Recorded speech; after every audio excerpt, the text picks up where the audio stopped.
Us in France, episode 80. Hello, I'm Annie, and Join Us in France is a travel podcast about all things French. Today on the show, I'm going to tell you about several museums that you can visit for free in Paris. If you enjoy the show and you want to give back, I'd love for you to share it with your friends or anybody you know who is going to Paris in the next few months or years. We've had 80 episodes. I'm sure they can find something in there that will be helpful to them. Also, if you're not actually subscribed to the show, go to joinusinfrance.com/podcast, where I explain how you subscribe and especially why you want to do that. Okay, so let's talk free museums in Paris. Why would you want to go to a free museum when there are so many fabulous paying museums in Paris? Well, you know, some people are not very excited about paying for a museum. They're not very excited about museums, period. And they might want to try a free one and then, see if they like it or whatever. Another reason, and this would happen to me quite a bit, is, if there's several of you in the family and every morning and every afternoon you go to a different venue and you have to pay every time for 5 or 6 people, it gets expensive really, really fast. So sometimes it's good to throw a freebie in the mix, right? And maybe you're just on a really tight budget and that's all you can afford, and that's fine. There's nothing wrong with that. You're in Paris after all. Enjoy it, right?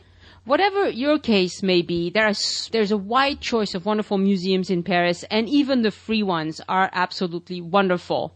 Free doesn't mean worthless. At least not in Paris. Last week in episode 79, I talked about the Curie Museum in Paris. It's free and it's totally awesome.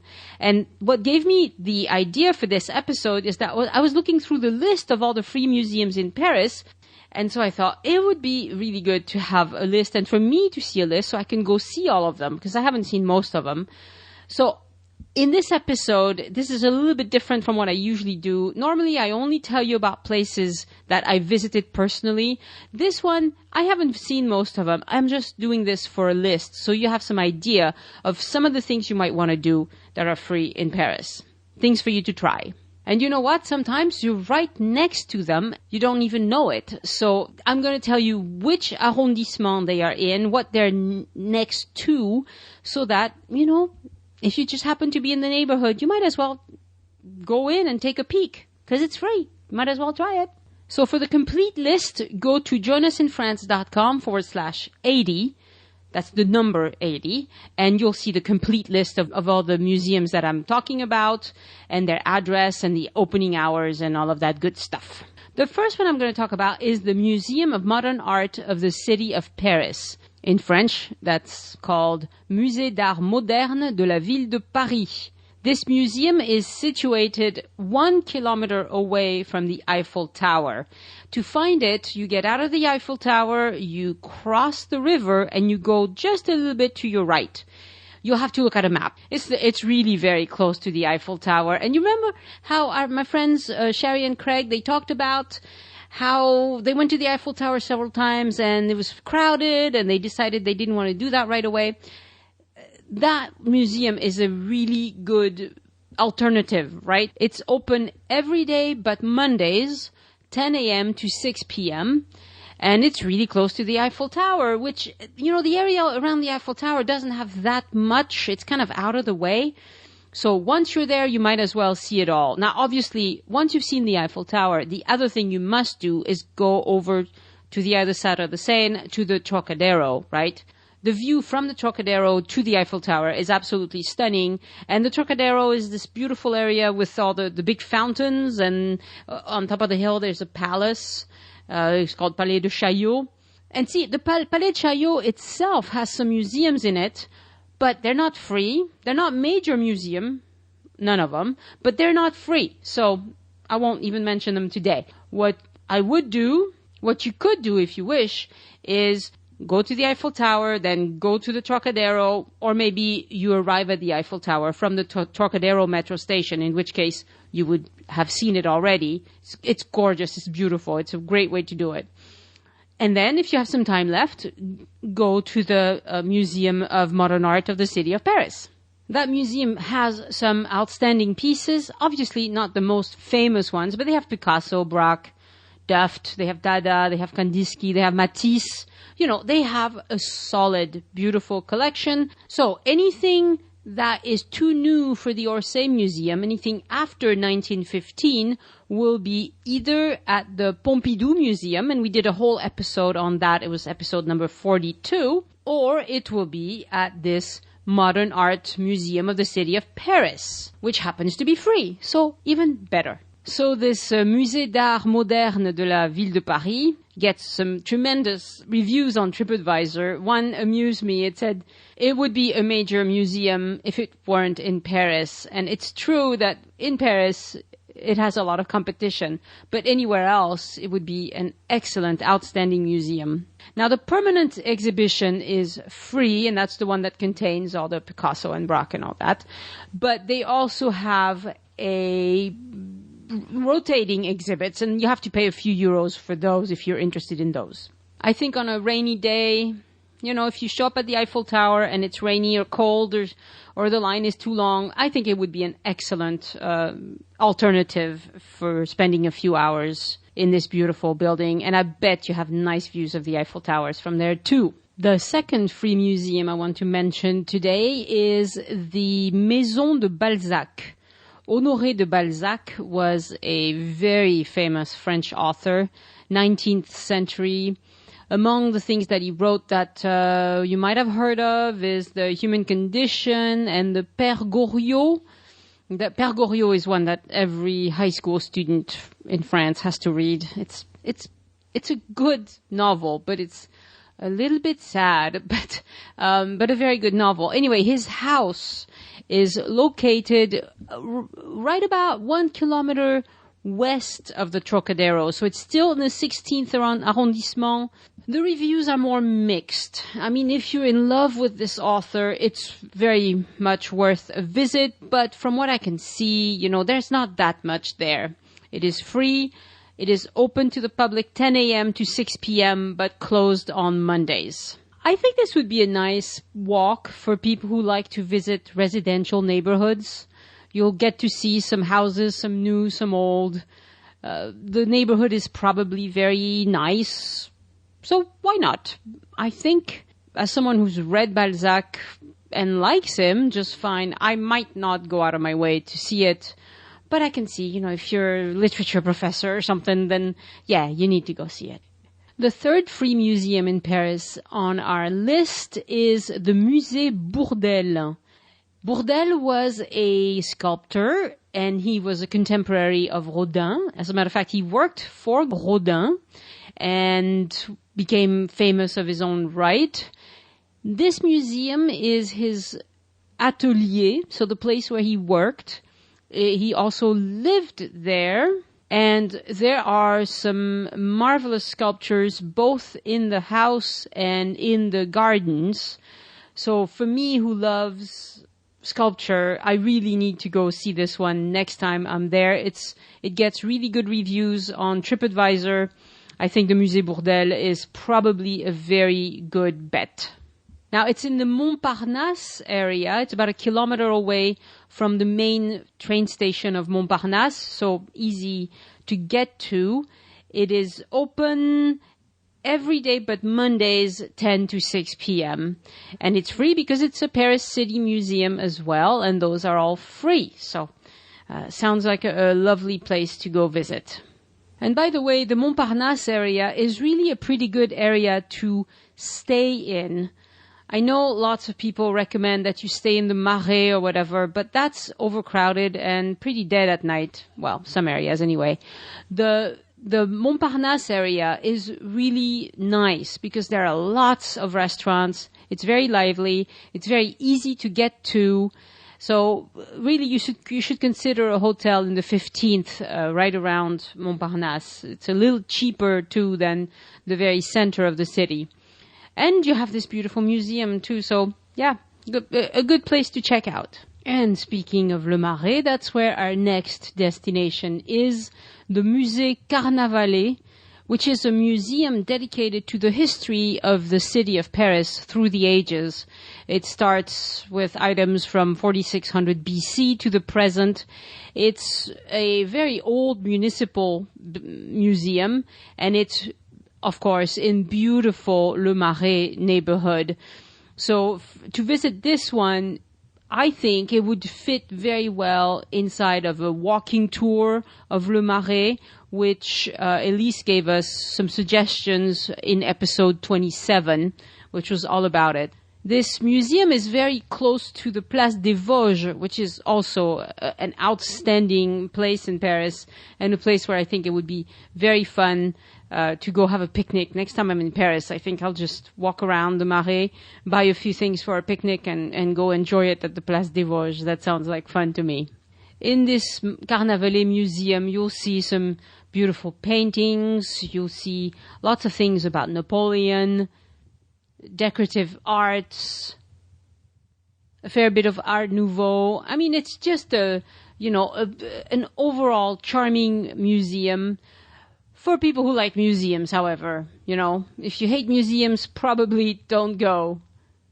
And seeing that it's in such a lovely neighborhood, there's a lot of shopping to be done also in the area. So you could spend a day or two in the Marais just walking around and popping into the museum, taking a look at it, and then doing some other things. I think it's one that I want to see very soon.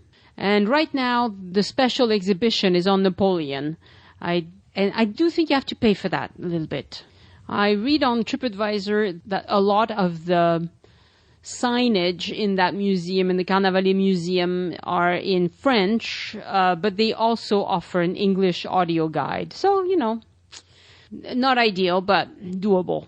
Okay, the Napoleon exhibit is €9 for just that part of it. And speaking of Place des Vosges, the next museum that I'm going to mention that's free to visit in Paris is on Place des Vosges on number 6. This is the Maison Victor Hugo. Victor Hugo, super famous French author. He wrote Les Misérables, and he wrote actually most of that novel while living there. He was there between 1832 to 1848. He wrote some major works while living in this home. It's a beautiful apartment. It's worth seeing just to see what it looks inside of those beautiful homes around the Place des Vosges. I'm sure it's not a major museum, but it sounds like an interesting thing, and you definitely need to see the Place des Vosges anyway, so pop in. Take a few minutes, take a look inside. It's free anyway. You'll see some nice furniture, see how people lived back then. There's a term in French for houses like that. C'est des maisons bourgeoises. So beautiful homes of the bourgeoisie, and I think it's worth taking a look just to see how the rest of them live, If you stay in that area, definitely stop in. Just like all the other Paris city museums, it's open Tuesday through Sunday, closed on Mondays, 10 a.m. to 6 p.m. All right, the 6th museum I'm going to recommend is, I don't know, I haven't seen it, but it looks really interesting, is the Musée de la Vie Romantique. This one is in the 9th arrondissement, so near Pigalle. And it is a museum dedicated to romantic life and a salon in the mid-19th century. This home used to belong to painter Ary Scheffer, which I had never heard of. It was built in 1830. The ground floor of the museum is devoted to George Sand. She is the French woman author who used a man's name and became quite scandalous. She had many affairs, including one with Chopin and many other famous people. And she was a really complicated person. Everybody's heard of her because she was scandalous, but she was really complicated. She's known as a feminist, yet she had this really strange relationship. She had 2 daughters. She loved the pretty one and despised the ugly one. She put men on a pedestal constantly. Anyway, she was kind of a strange feminist. By today's standards, she wouldn't be considered a feminist, I don't think. But anyway, an interesting character. In the museum, you'll see a mold of Chopin's hands. So a lot of interesting stuff. Apparently, there's a fabulous tea shop, cafe kind of place in there. It's supposed to be very restful and quiet.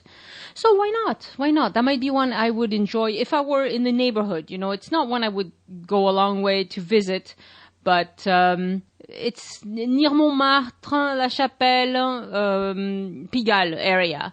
So if you're in the neighborhood, why not? And it's really funny because I was listening to a radio show recently about George Sand, and the historian who has written a book about her, a French lady, was talking about how nobody reads her books anymore. And it's true. La Mare au Diable, for instance, is one of her most famous works. And I tried to read it, and it was just painful and not interesting at all. So she is a, you know, if you're interested in the person, yeah, definitely it would be a good museum to visit. Also open every day, but Mondays 10 to 6 p.m. And also free except for temporary exhibits. One thing to consider is that if you go in the winter, the little cafe that I was just talking about may not be open, so check on it. So, you know, if you mostly want to go for the tea shop, then yeah, it might not be open in winter. It might just open in the summer months. All right, museum number 7. That is one I want to actually go see myself as soon as I can because it sounds like a lot of fun. It's the Musée de la Préfecture de Police. So it's a museum dedicated to police in Paris. It's in the 5th arrondissement, close to the Pantheon and the Marie Curie Museum. It's kind of odd. It has a lot of quirky things, such as a decommissioned guillotine. It has weapons, old crime scenes, all sorts of things that French people will probably know a little bit more about. But I think anybody who's involved in law enforcement will really enjoy it. Now, the signs are in French, and you will not be surrounded by tourists. So that would be a really good place to practice your French. Even if it's pretty basic, I think a lot of this stuff is self-explanatory anyway. The other thing you need to know is that this one is on the 3rd floor of the Hôtel de Police, so you have to walk through the police station to get to the museum, and that's perfectly fine. That's how it's designed. It doesn't have a lot of visitors, so you'll just have to rub shoulders with all the people who need to go to the police station for some reason. Sounds like fun to me. I don't know. I like quirky things. Number 8 on my list is the Arène de Lutèce. Now, Lutèce is the name the Romans used for Paris, and Arène is an amphitheater. And yes, there is an old Roman amphitheater in Paris. One reason why I think you might want to stop by is that it's right in the middle of the Latin Quarter. And so if you're wandering around the Latin Quarter and you have a few minutes to kill, it's on 49 Rue Monge, which is right in the middle of it all. So, you know, it sounds kind of intriguing, but of course there's way better, grander Roman arenas all over France. But if you're in Paris and you want to see one, it looks like it's pretty cool. Although you're not going to spend a lot of time there. And it's free, so why not? I would say that sort of place is good for people who have kids because you can let them loose in the arena. They can climb around and you can tell them about gladiators or anything you want. So, you know, it has some charm. It's kind of hidden in the middle of a residential area. So, yeah, it might be worth it for an hour or something. The opening times for this one vary a little bit. It could open sometimes at 8 a.m. or 9 a.m. Sometimes it's open till 8:30 p.m. depending on the season. So that's one where, you know, you either take your chances as you walk by or you check the website because, it might surprise you when it's open. But most of the year, it's going to be 9 a.m. to 6 p.m. at minimum. The 9th place I'm going to suggest you visit for free in Paris is the Mémorial de la Shoah. It's a Shoah memorial. It is very close to Notre Dame and the Hôtel de Ville, so right downtown, easy to get to. It is a sobering place. It tries to be as comprehensive as possible. Most of these plays are in French, but there is a large section dedicated to the deported children and babies, and I'm sure it will make you cry. It would make me cry for sure. But, it's the kind of place that we need to visit, especially the kind of place where we need to take our children so that we don't forget and we can explain this stuff. This museum is open every day except Saturday. It's open from 10 a.m. to 6 p.m. and on Thursdays until 10 p.m. The second Sunday of every month, a guided tour in English is offered at 3 p.m. It is free and a prior reservation is not required. So you can just show up to that, but it's only on the second Sunday of every month in English. Well, there are some others, but I think I'm going to stop it there. That gives you a whole lot to work with. And also you have to remember that in France, the first Sunday of the month, year-round, all museums are open and free to the public. That's an old tradition that allows French people with small means to go to museums. And we certainly take advantage of that. And that includes the Orsay, the Louvre, even the big ones, okay? First Sunday of the month, it's open and free to the public. And the other thing I want to mention briefly is that the museum pass in Paris is really good. Now, you don't need it if you're going to go see free museums, but if you want to visit several museums in Paris that you will have to pay for, the biggest advantage of the museum pass is that you won't have to line up for anything. You don't have to go in the queue for the Louvre or for the Orsay or for you have the museum pass, you get in quickly. Also, you can get in and out as often as you want. So if you want to go see the Orsay for 2 hours and then you decide, it's too crowded, I want to go do something else, and then come back 2 hours later, you're fine. You can totally do that. The other thing that you need to know is that children do not pay for museums in France. Now, officially, that's only for European children. But you know what? I emailed the museum, I emailed the people who sell the museum pass, and I said, if I come with children under 18 and we're from the USA, do I need to get a museum pass for the kids? And the answer was, no, you don't. So if your kids are under 18, you may need to produce their passport or something to show that they are indeed under 18, but that's the most you're going to have to do. So, if you're a family of 4, you have 2 kids, you pay for the museum pass for the 2 adults, it's a really good deal. I don't have all the prices in front of me. And yes, it's a little bit more money than if you lined up and got individual tickets, but not by a lot, and it'll save you a ton of time. So I'll put a link to that on the website, and I think the easiest way to get it is to buy it online, get it sent to your house, which will cost you a little bit of money depending on where you are. Or you can go pick it up and buy it at the office, at the tourism office in Paris once you get there, if you want to save yourself the postage.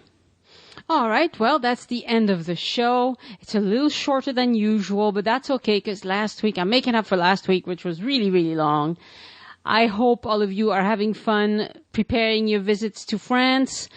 If you've seen any of these museums, please go to the website, joinusinfrance.com/80, and write a commentary to let us know which ones you saw and what you thought. That would be super helpful. The other thing is I'm trying to get together with Elise soon. She's been on vacation. I've been on vacation. She's been working too. So we've been away and I haven't seen her for a couple of, many weeks anyway. So I'm trying to get together with her very soon before she leaves for the U.S. to go visit her family in the U.S.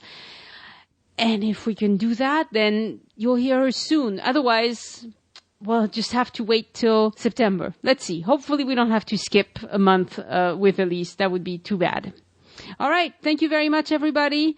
And talk to you next week. Au revoir. This brings us to the end of another Join Us in France travel podcast. You can leave a comment on the website, follow us on Facebook, or look for @ParisPodcast on Twitter. I put lots of information on Facebook and Twitter that never makes it into the shows. And also, this is a subliminal message. Join the mailing list now, today. You can do that on joinusinfriends.com. Look for the green button. Et c'est tout pour aujourd'hui.